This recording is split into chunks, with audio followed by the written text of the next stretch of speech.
Essentially, what they've done is, if you imagine your normal shape of how this hip joint should look, and we can kind of see it a little bit on the picture that Tom's drawn there. You've got your thigh bone that runs all the way up from your knee to the outside of your hip. Yeah. So when you're lying on your side at night, you feel that bumpy bit on the outside. People often think that's their hip joint. Right. That's the outside portion of the actual thigh itself, or the femur itself. If we then come a little bit deeper into the joint, we get the neck of the femur. Yeah. We then get to the ball, and then the ball sits within the cup within the pelvis. So that's your ball and socket joint. That's the hip joint itself. Yeah. Now, a really common issue to have with developing hips, so this probably happened as you grew up. It probably didn't develop later in life. Yeah.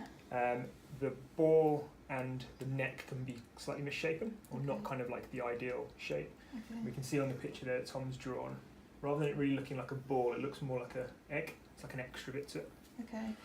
So that would look a little bit like on our model here, rather again looking like a ball. There'd just be an extra bit of bone around the neck. Okay. Now, what that means essentially for movement of the hip is when you do things like rotating the hip in, flexing the hip right up, which is one of your common aggravating factors, and sort of combined movements, so versions of a couple of them together, that little bony prominence on the neck can push up against the rim. Okay. Now, sometimes that causes problems, sometimes it doesn't. In your case, it was the injury that set off all the issues. Yeah. It wouldn't have changed the shape of the joint injury, but it would have, for whatever reason, it really kicked up all the pain and all the issues that you sort of developed, really.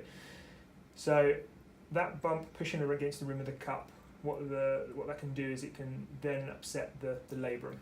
So the labrum is like an extension of the cartilage within the cup itself.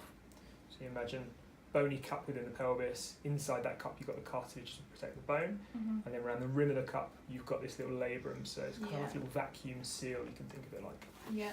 So bony prominence at the neck, pushing up against the rim of the cup, pushes the labrum off. Right. What Tom does is essentially reshapes the neck, so he's trimmed back that bone so it's not an egg shaped anymore. It's now nice and concave. It's the right shape.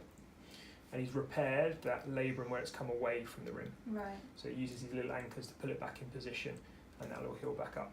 The rest of the joint's absolutely fine. Okay. So there's not really any other damage to be concerned with. Awesome. Okay, so in theory, once we get the rehab right, you can get back to everything. That's the Okay. most important bit. Perfect. Right.